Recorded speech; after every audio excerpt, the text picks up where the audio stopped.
O te toi whaafelo i atu lau whaafonga anga le nei tae au ma lole soifua manuia o si mai le whaafonga o Talala Radio Samoa. Ua una ia tangata Maori ma Pasifika ia nga i siaki mo le ka neso le manawa. O le sini leo le whaalawi loa wa amata ma whaamoe moe ia si itia le whai numero o tangata Maori ma Pasifika i le vao le ono se fulu i le fitus fulu whātausanga e a nga i mo ia siaki. E silia ma le valu se lau tolu se fulu lima afe tangata ni usilanga wa amo siaki nei peitai. Pena o le afa o lo o wha o ngā ina siaki ma wafua whai ai whale o ainga. Mai se tasi wa maula nā wā, toe mauai mai e le ka nesal manawa, Patrick Loloma a Feaki, i tala alele tio ni usila. Ua ia toe au mai le fe au o le tā ua o le whai o le siaki ina ia vave i loa ai, ma whaia se tonga fitinga. I le whaalawi loa lo o alu nei o lo o wha mamawhai fo i le tā ua o le hao au ina o tangata. Silia ma le afe lua se lau tangata mali liu i le tausanga ona o le ka nesal manawa. Ma o le toa tele o i lātou nei o tangata Maori ma Pasifika. O le pāketi fo i o le nei tausanga na sa wai ma le suinga o le atu o mai i lalo mai le ono se fulu i le 5 se fulu tausanga. Le matua e a mataanga vaai mo siaki o le ka nesol manawa. O le a filifilia le ko mesina e ngafa ma le leoina o le maketi o le ofe whaatau wa i ai supermarketi.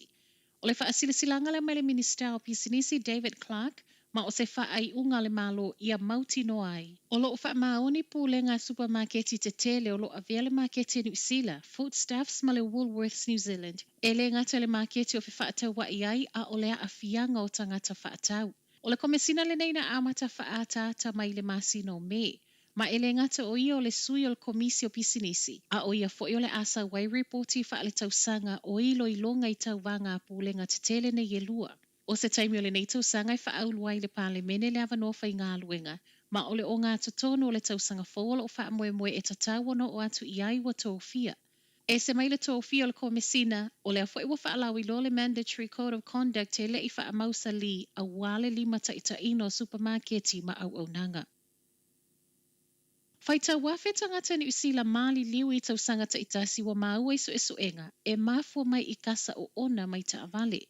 Mai ulua iso enga o le afianga o le nitrogen dioxide po le kasa mai ta avale na mawai. E tusama le tolu wafe tolu se lau tangata mali liu i le tausanga. E mafua ona o kasa o ona, ma o le tele o nei kasa e mai ta avale.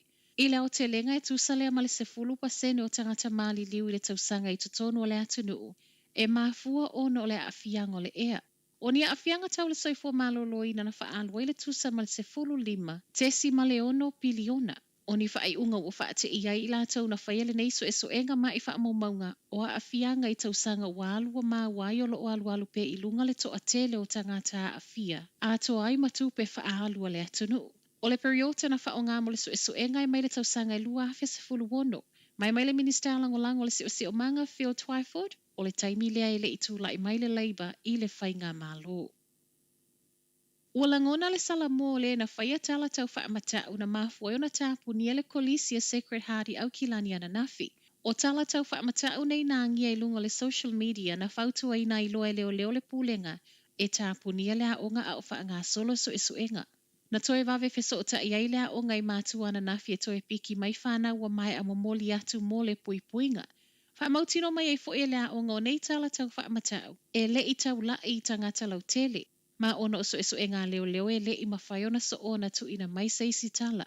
I reporti o leana tele ina tutu solo ta amale leo i le tele o mga ala i Clendiau i lata i kolisi ana nafia o whai ai so enga. E sa mele kolisi Sacred Heart, ma ue talafou a o PCA leo i lea mata upu, o lea fo ina ave ai ma se tamaititi a onga mai se tasi o kolisi i lea lava vaengo au kilani ona o whainga tau whaamata o whetawa ina i se anga ese. Tala muli, to a tele whana wa onga talo sanga mō mea ai o lo maua ia onga a o whainga ta ai i a inga le tau ngā tā o le soifuanga.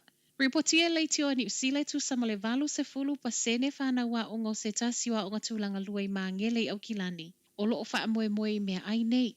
Mai le sui o le pūlenga o le mea moni e iei whana we le a ai pe ana le ai le nei fesoasoani. O sa waima reporti o le toa tele o whana we le ngata a ai mea ai wata pena i lea onga. Ai toi whaatalo sanga e oma ave i a inga. Mai le sui o le LifeWise ua iai taime mo o miai le whai o whaai unga le lei. E le ngata o mea ai whaatau mo le a inga a o le totongi ino pili. Whaiwa tuai tala le nei tai au, manuia le nei aso.